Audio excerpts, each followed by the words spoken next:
Welcome to The Interview, the talk show that goes directly to the guests wherever they shine. Hi, I'm Susan Lee MacDonald. As a huge musical fan, I'm thrilled to be here in Daejeon. Yes, Daejeon. We're going to meet a world-class, award-winning musical superstar, Michael K. Lee. He's got the lead in Miss Saigon, and I can't wait to meet him. Let's go take a look.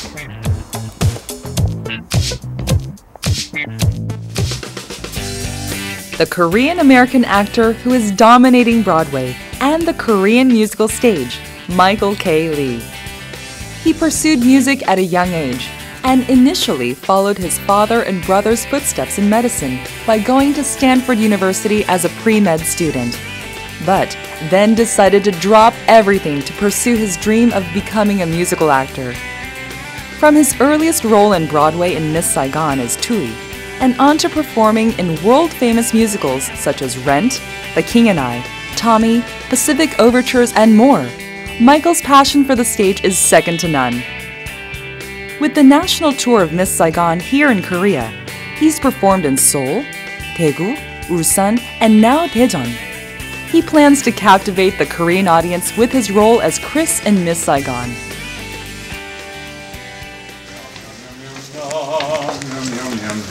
We're headed into the dressing room of Miss Saigon, where we hear a majestic voice preparing his voice.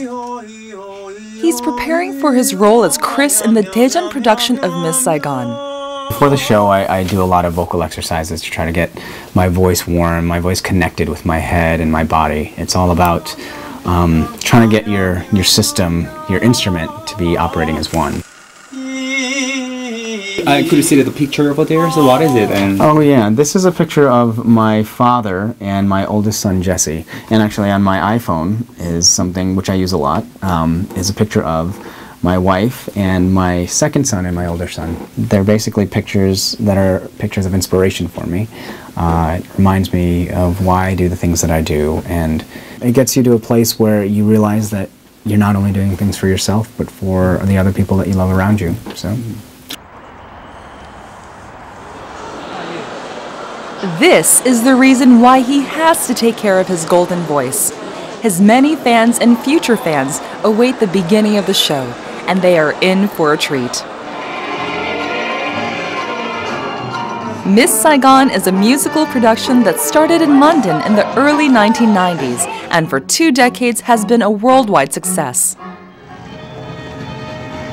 The tragic love story takes place during the Vietnam War, where a U.S. soldier named Chris falls in love with a Vietnamese girl named Kim. Michael K. Lee premiered in the Korean production as Chris in 2006, this time performing in Korean. I think it's a very good and emotional show. I didn't expect that part, just seeing the fact that these actors can convey the emotion, which was very interesting for me. 처음에 봤을 때는 좀 체구도 조금 왜소하고 그래서 카리스마가 없다고 생각을 했는데 극이 전개되면서 숨기는 그 느낌의 카리스마에 압도당하고. More than 25,000 audience members have been wowed by his performances, and once again he performs on the Korean stage to meet the audience in Daejeon. Musical actor Michael K. Lee. Now let's meet the man audiences worldwide love.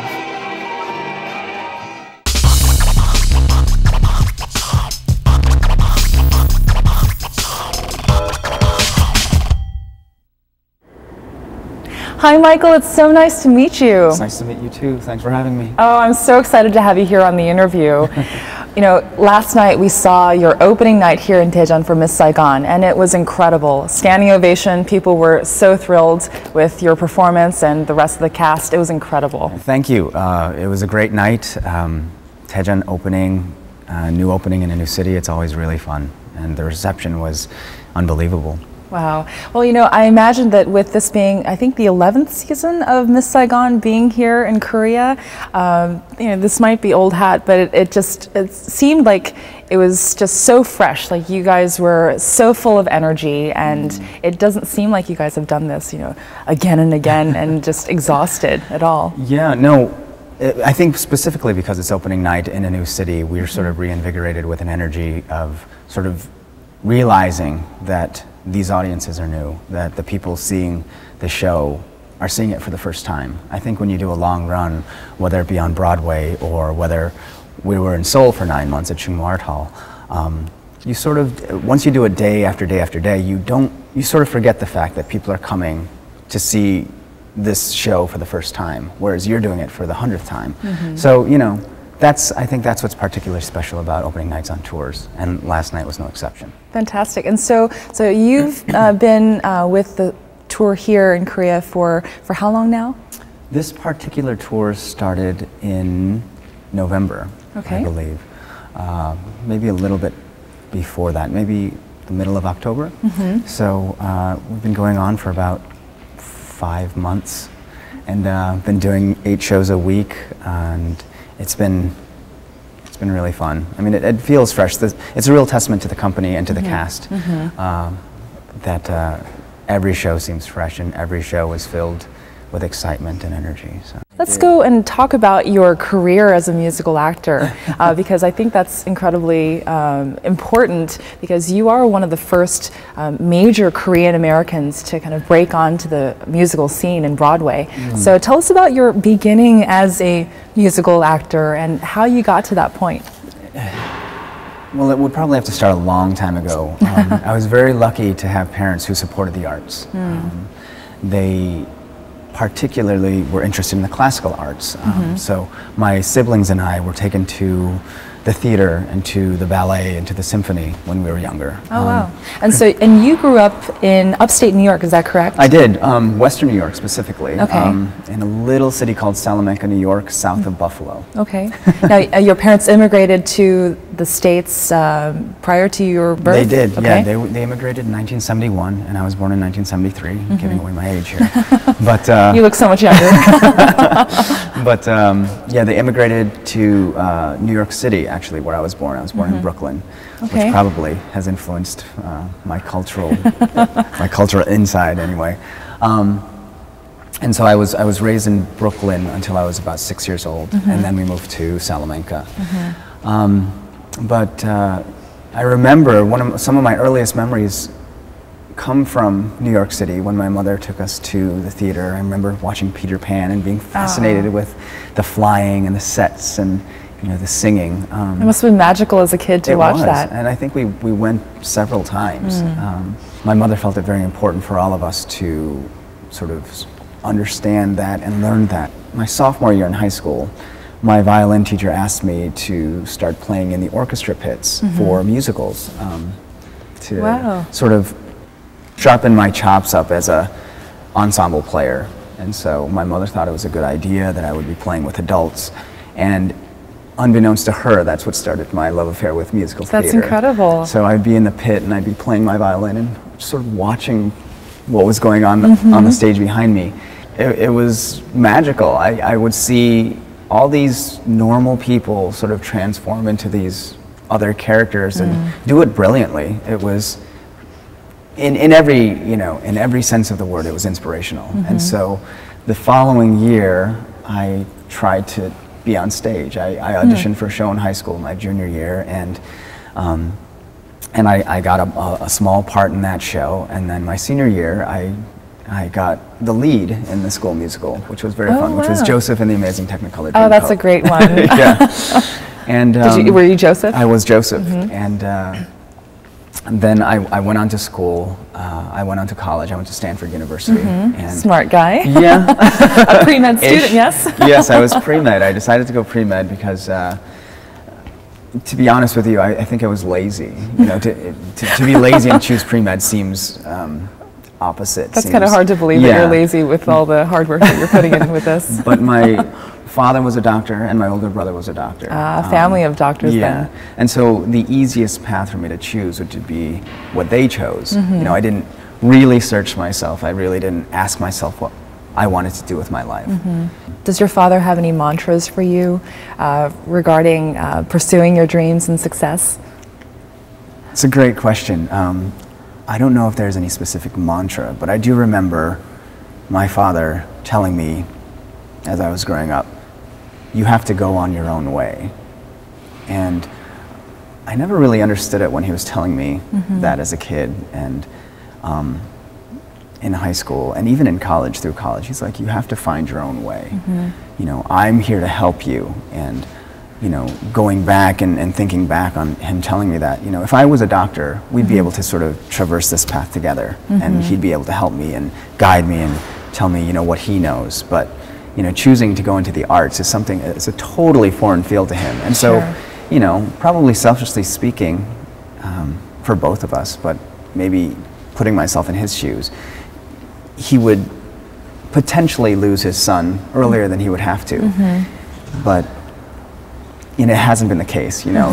He's, now that I'm a professional actor and traveling the world, it's something that he can do with me. And I don't think he realized that before, but he's, one of my biggest joys of coming to create a work is the fact that he's been able to come with me and sort of revisit his family and sort of be proud that his son is being as successful as he is. So from Salamanca, then you went to Stanford, and then from Stanford, now as a pre-med student, did you complete your pre-med studies or did you go directly into musicals? Tell us about your beginnings. For my first 3 years, I was a pre-med student. My freshman year, I was part of a school musical, Stanford student-produced musical called Big Game Gaieties. And then the following year, I composed for the show. I was the head composer for. Oh, wow. Yeah, for that production. That's incredible. That second year in school, I also auditioned for an a cappella group, which was particularly, they focused on sketch comedy and singing. And that sort of got my performance desires out of the way. And it was through that, after my second year in school, I had a lot of friends who were in the group who graduated that year, and they went to Los Angeles to explore the entertainment industry. And that summer, I went down with them and sort of discovered that there was a whole different world that I knew nothing about, that filtered into what my interests were. Yes, tell us about that audition, that first audition for the character of Tui. Yes. Yes?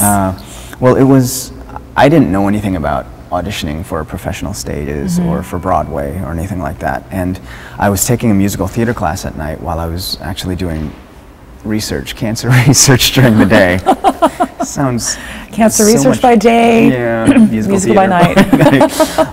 Using all parts of your brain. Yeah, to stay sane, I took a musical theater class at night, and a friend there told me that they were having open auditions for Saigon, and I was like, oh my gosh, this is a dream come true. I would love to be part of that show. Yeah. Now, this group that you were part of, was this the East-West It group? was, okay. Yeah. East-West Players in Los Angeles, the oldest Asian American theater company, actually, and I think the oldest theater of color in the States right now as well. But she encouraged me to go to the audition, and not being part of the union, the actors union, and sort of being green and wet behind the ears, I went, and I had to wait in line. I had to wait 5 hours before I was seen. Oh, wow. Long time. A lot of the union actors get seen first, and after that, the agent submissions. If you have an agent in the industry, you can get an appointment. But I was neither part of the union or had an agent, so I waited my turn, and you get into the room and you're asked to sing 16 bars of music, which is about a minute. So, you know, I've waited 5.5 hours to sing for a minute. What did you sing? And I believe I sang a song from Jesus Christ Superstar. It's called Heaven on Their Minds. And luckily enough for me, I did enough for them to want to see me again, which is the way that it works in theater. And you get a call back, and then you get a final call back and all that. And I eventually got called back to New York for a replacement for the character of Tui. And while I was on that Broadway stage, which was a dream come true auditioning, the casting directors and the directors asked me, you know, how quickly can you start? You know?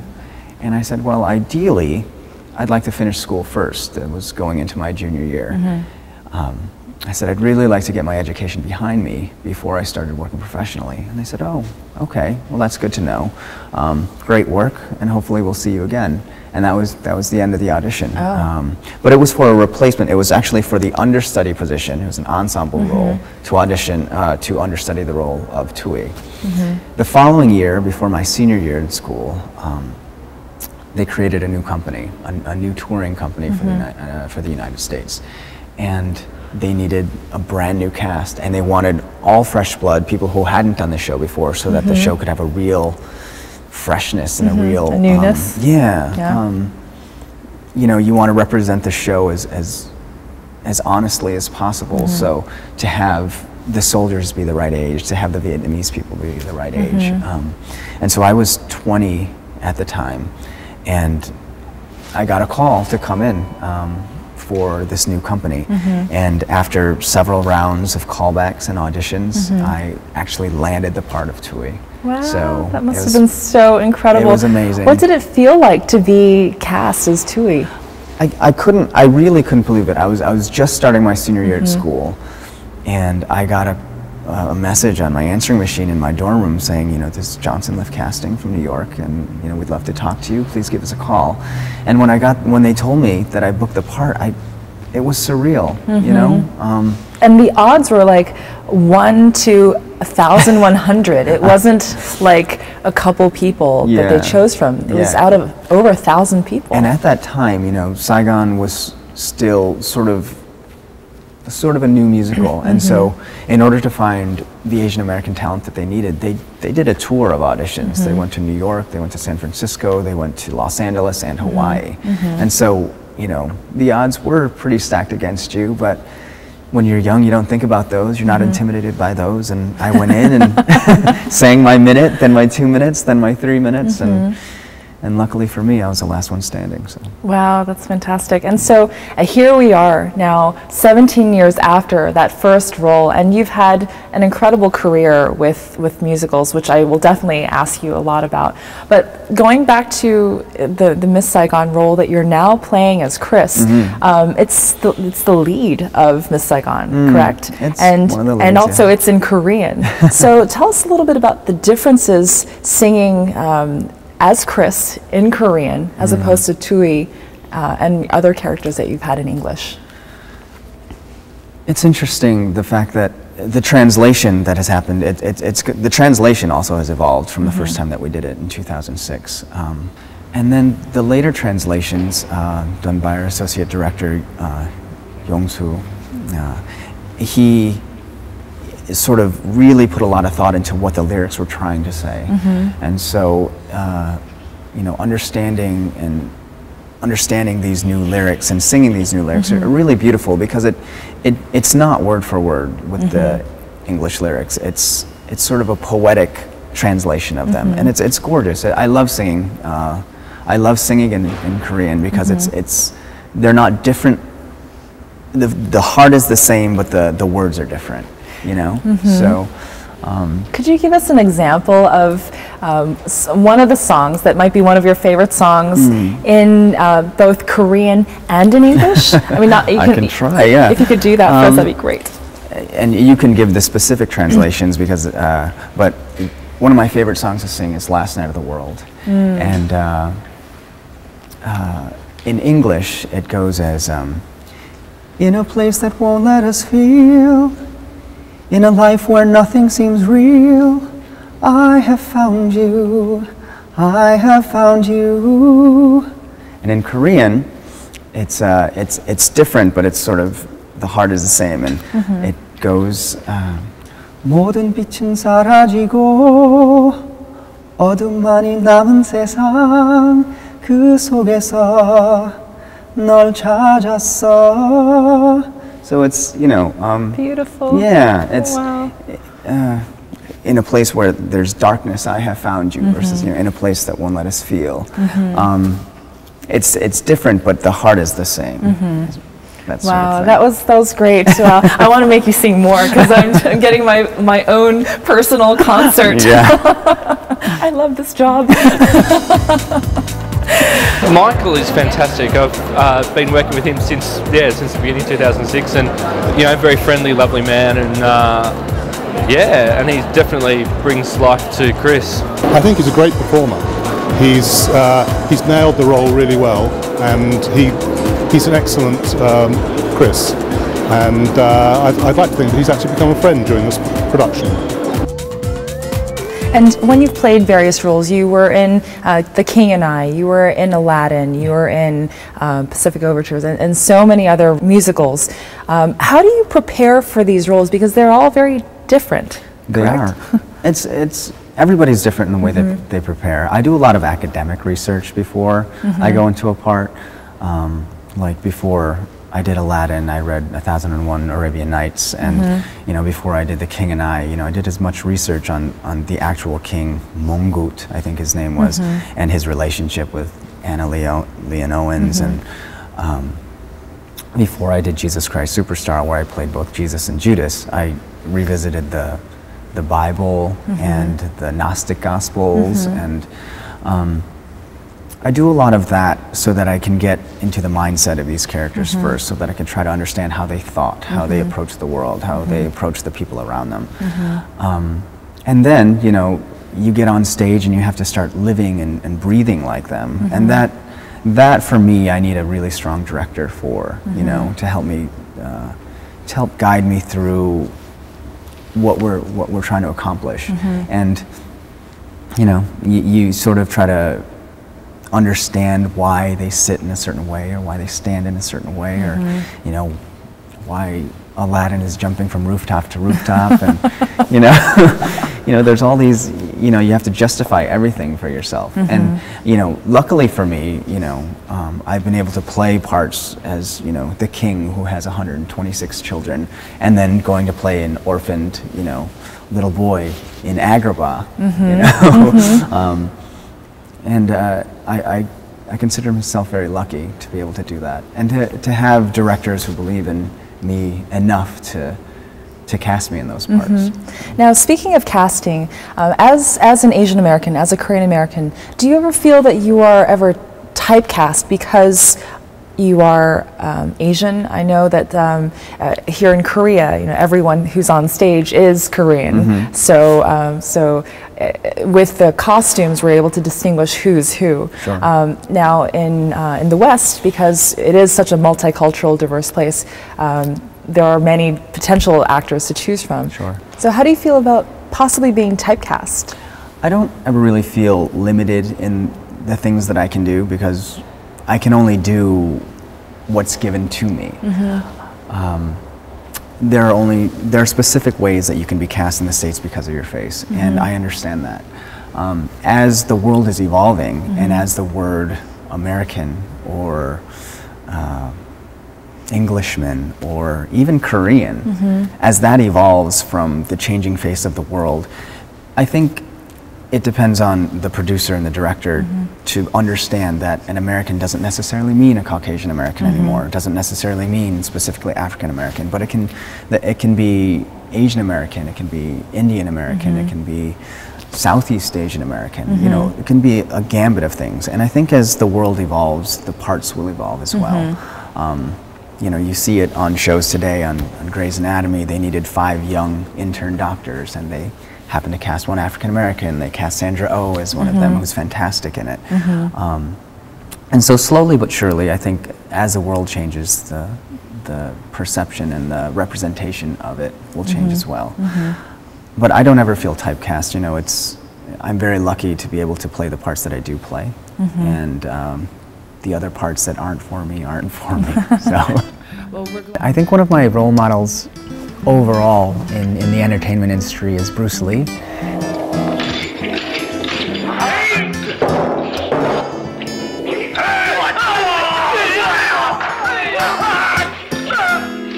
He went into an industry that was entirely unaccepting of the Asian face and made them accept him. It was, he was a man without any sort of home that went into somewhere that and created a home. And I look to him as a major source of inspiration when things get difficult, when I feel like things aren't going my way. I think about what he had to go through in order to succeed, and it inspires me. Well, we're glad that you're playing the parts that you play, because you've done such an amazing job. And just even last night, as I was telling you earlier, it's so wonderful to see someone who's had such a long history of experience on Broadway to kind of represent here. And I think that I'd love to hear your opinion on some of the differences between performing on Broadway and performing elsewhere, like here in Daejeon or in Korea. The audiences, are they the same, different? What is the main difference, you think? It's hard to say. In the majority of ways, a stage is a stage is a stage. You know, it feels very similar performing here as it does even on Broadway. But you know, we talked a bit about East West Players before, which is a tiny little 200-seat house in Los Angeles, where I've done some of my best work, I think. And as actors, you know, we would perform on a soapbox in the cellar of a church if we needed to. But you know, coming to Korea to perform is a real gift, and I feel like the people and the standard here, the people who are working behind the scenes and the people who are working on stage, the standard is as high or even higher, in my opinion, than the people I've worked with in the States. Wow. Only because I think the medium of musical theater has been around in the States for much longer than it has been in Korea. And I feel that, you know, when Koreans want to do something, they want to do it as perfectly as possible. And for that reason, I feel like they work so hard to tell the stories that they tell. And it's actually really inspiring for me to be here, to see that sort of collective work ethic. And in that way, it feels different. And it's not to say that in the States, with American actors, that it's all for one and, you know, it's all about oneself. But I feel like one of the main differences that I felt here is that there's a real sense of family, that there's a real sense of community, that there's a real sense of, you know, we all need to do our best in order for this to be as successful as possible. And I will come back time and time again here because of that. It's something that I think I can learn a lot from, and I feel like the theater community in the States can learn from as well. You not only sing, you play the piano and violin, you also compose. What are we going to expect from you next? Are you also preparing any musicals yourself? I actually wrote a musical film that was in pre-production 2 years ago. Pre-production being in development, and we were rewriting the script and writing songs. What's it about? Well, it's about, I love talking about it. I love talking about the characters. It's about a Korean-American young man, an adoptee actually, who has this remote connection to this Korean girl, a native Korean, who in a certain course of events, their lives become intertwined. And unfortunately, they don't speak the same language, but they both speak the same language of music. And it's through music that they're able to communicate with each other. And we sort of, throughout the course of the film, we discover what their histories are, what their pasts are, and how they connect.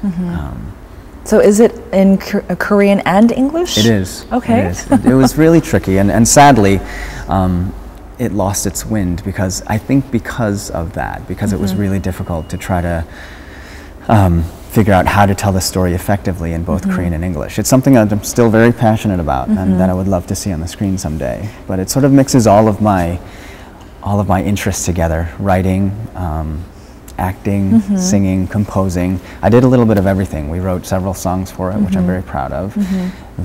Any songs you can share with us? Yeah, there's a song called Paradise that actually I recorded with the lead, with Kim Bo-kyung, who plays Kim in our show. And it's a song about understanding each other, and it's sung both in Korean and English. The female character sings in Korean, and the English is sung by the man. I'll sing it in English. Okay. If you could see what I see and know the things I know, you'd understand the reasons why I'll never let you go. 'Cause without words you show me how love can be so strong. I can't believe what's in your eyes. It's everything I've waited for, the gift of all you are, all that you inspire. By giving me your hand to hold, you've given me the world entire. Because to know you is to love you. How can I be so fortunate to be beside you? I see inside you a world that means everything to me. Yay, standing ovation and wave. You know what? I think I mixed up the lyrics on that. That was actually the first set of lyrics that I wrote, and not the new set of lyrics. But you know, as a composer and as a lyricist, they all sort of mix together in my head. So. Wow, multi-talented. Michael K. Lee, a man who knows his roots and follows his dreams wherever they may lead him, and now to Korea. And the reason why he does what he does? Where does he get his strength and inspiration? Let's meet his family. One of my first encounters with him was actually at noraebang, and he got up to sing, and I didn't know who he was, but I was like, who is this kid who with this incredible voice? You know, something that people don't know about Michael is that he's an incredible family man.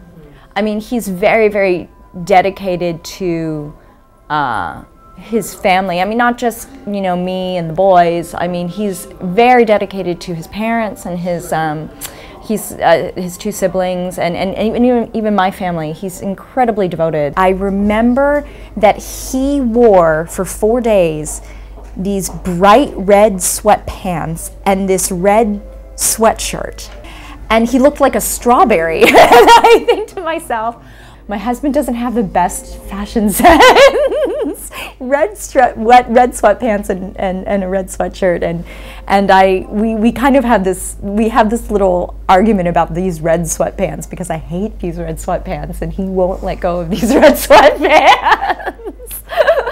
I can't say it enough. I don't say it enough, but I think you're the greatest, and you know, you've shown me the world. I've always wanted to see the world, and you've shown it to me, and let's keep having a great time, and I love you.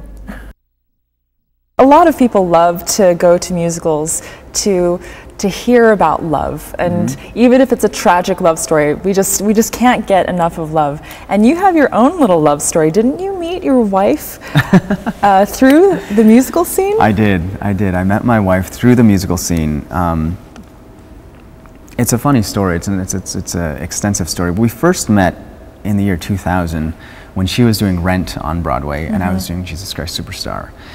And because both of them are very young, sort of rock musicals, the actors, a lot of people in Jesus Christ Superstar had done Rent prior to doing Jesus Christ Superstar. I was one of them.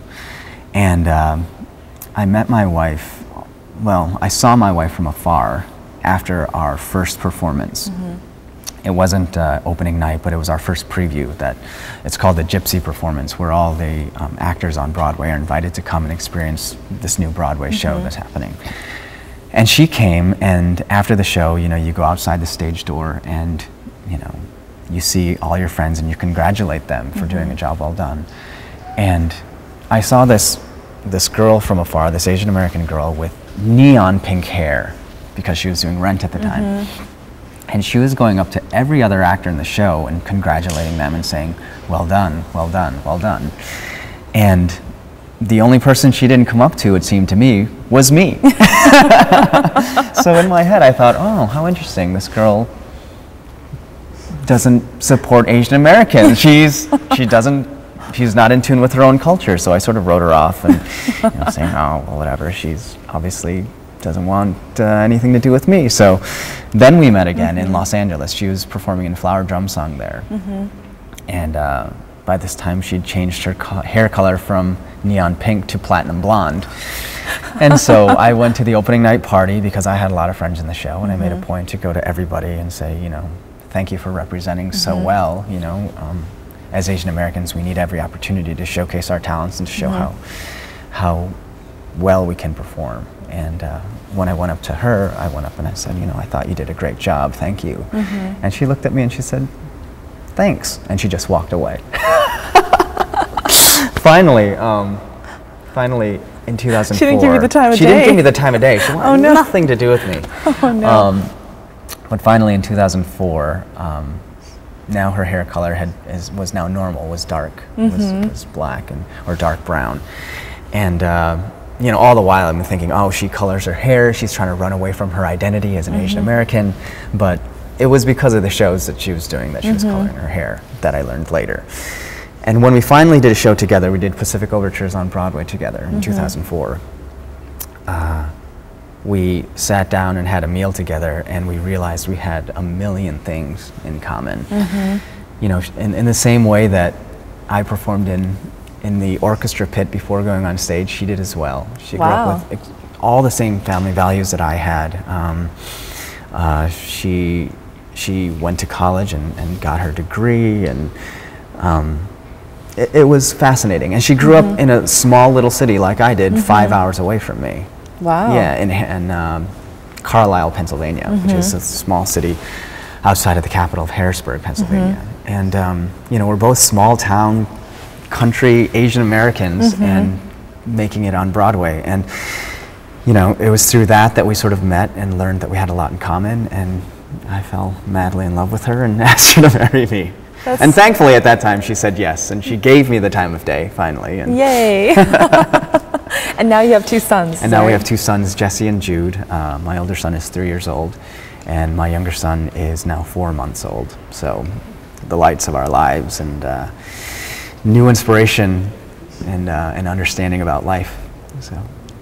So Michael, with your traveling schedule and your touring schedule away from home for a long time, what do you do about spending time with family? Because that must be hard to not be able to spend time with family. It is tricky, and it's part of the hardest thing about being an actor now. Before I was married, and especially before I had kids, I would love to jump on an airplane and live in hotels and you know, get room service and all that kind of stuff. Now, you know, after I became married, it became more of a challenge because I couldn't be as much of a gypsy as I wanted to be, or not even as I wanted to be, as was mandated. Because as a stage actor, you have to go to where you're needed. You have to go to where there's work. And when I was living in the States, it would be if I was living in New York, I'd go to Los Angeles or San Francisco or San Jose or St. Louis, Hawaii, even, you know, wherever they need you, you go. And now that, you know, my wife being an actress, she understands that that was the case. But now that we have kids, it's more difficult, and the decisions have a lot more weight to them. And I've been very lucky that I've had producers and companies that have understood that and have tried to make it as easy as possible for me when I relocate. My company here has been amazingly supportive in allowing me to bring my family over with me, to live with me. That's great. And my wife's job has also been very understanding to her in granting her leaves of absences so that we don't have to be apart as much. We still are apart, and the lifesaver is FaceTime and Skype. Yes. And so, for any long distance relationship, that's it's the miracle of technology. To be able to stay in touch. I love writing. Writing is sort of become my big passion these days. I'm in the process of creating a graphic novel that has been in the works for the past 5 years, and I've written several screenplays, 2 of which have sort of gotten some legs underneath them that I'm still continuing to try to make a reality. Both of my screenplays and my graphic novel have music in them. music is such an important part of my life, it's sort of impossible to write any sort of story without infusing music into it. I feel like music is, how do you say, it's the great equalizer. It's the common language that we all speak. You know, switching gears a little bit, I'd love to know a little bit about what you envision your future career to look like, because you've done so much, singing, acting, producing, writing lyrics, composing, everything. So what's next for you? It's always a challenge to stay creative. And like I said before, you know, I don't ever really feel typecast in this industry, but I think a lot of a big way that we can help ourselves in the industry as Asian Americans is to create our own work. And that's something that has inspired me to write and to compose. And because there's so many I have so many talented friends around me who aren't working, and it's up to the people who are creating that work to provide those opportunities. And so my future, I hope, what I hope my future holds is more writing and producing opportunities. My wife actually is delving into producing now. She's brilliant at it, and together we've produced a couple small projects. Well, she's produced them, I've assisted her. And we hope to be able to provide a venue and to provide an opportunity for not only the Asian American community, but for the community at large, for new and exciting things. Right now, one of my creative outlets is I'm actually creating a graphic novel. A graphic novel? Yeah, a comic book, if you will. Oh wow, okay. About a story about two Asian American young men who are trying to make their way into the music industry. And all the pitfalls that holds into it, about selling out, about changing who you are in order to succeed, and how far you're willing to go in order to get that success. It sounds like a bit of your desire to want to mentor people, is that right? It is, it is, in the sense that, you know, it's a question I've had to ask myself quite a lot. How far am I willing to go in order to attain the success that everybody else deems to be success? What are some topics, for example?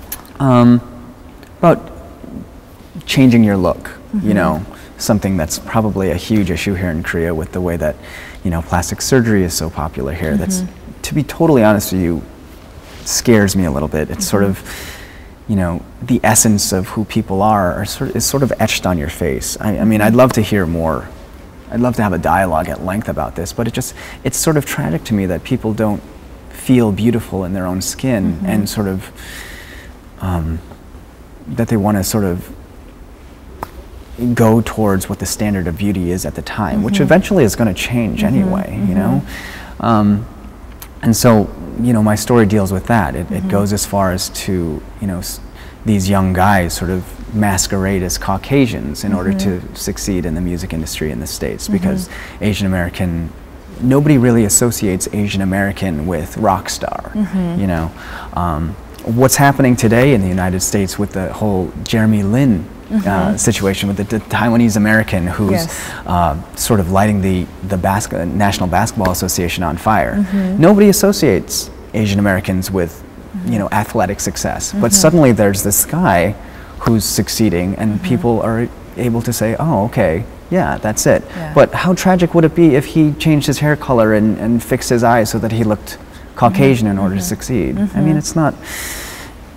It's something that I would love to mentor not only artists about, but people about. That you know, we have to feel beautiful within our own skin, and it's through accepting yourself first that the world will be able to accept you. You know, I don't know. And how's that journey been for you? I mean, you grew up in a small town in upstate New York, and I imagine not very many Asian families there. No Asian families actually when we moved there. So what was that like for you growing up without a whole lot of Asians around? Did you feel that you had those questions asked of yourself as well?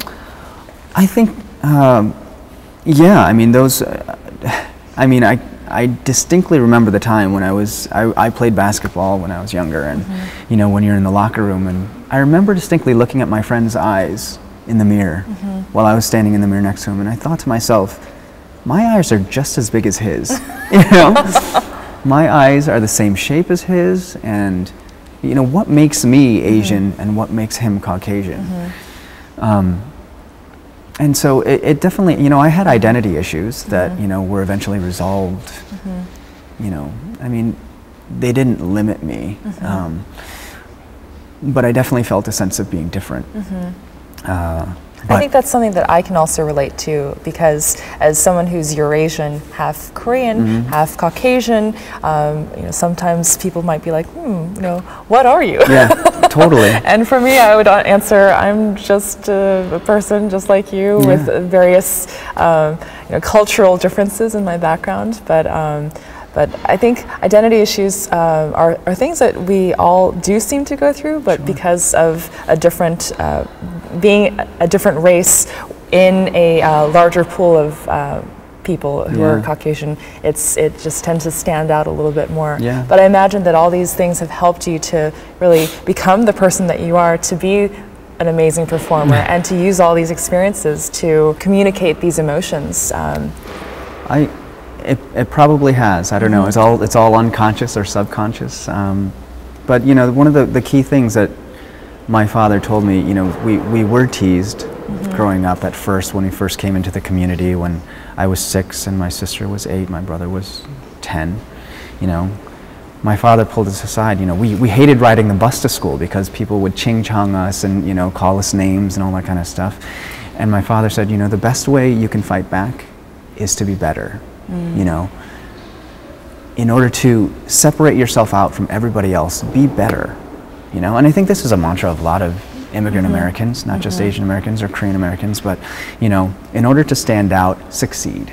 You know, study hard, play hard, do better than everybody else, and you'll get noticed. You know, you'll get noticed for different reasons and for better reasons. And I think that really spurred us all on. You know, my mother and father both telling us that, you know, nobody can make fun of you about being successful. So absolutely, and no one's making fun of you now. Definitely not. And again, you know, I'm just so thrilled that I've had this opportunity to talk with you about your career, about how you've gotten here, and you are an inspiration to so many people, regardless of race, regardless of culture.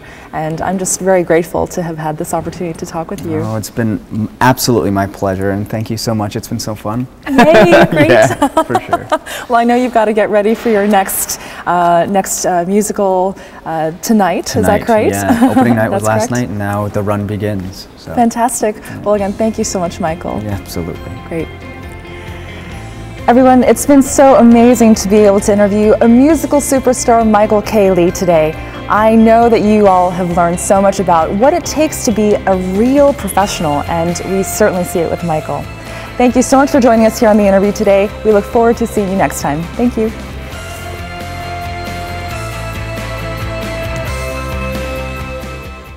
I could sing something from that for you. Okay. Sit. It's a song called If I Didn't Believe in You. If I didn't believe in you, we couldn't have gotten this far. If I didn't believe in you, and all of the 10,000 women you are, if I didn't think you could do anything you ever wanted to,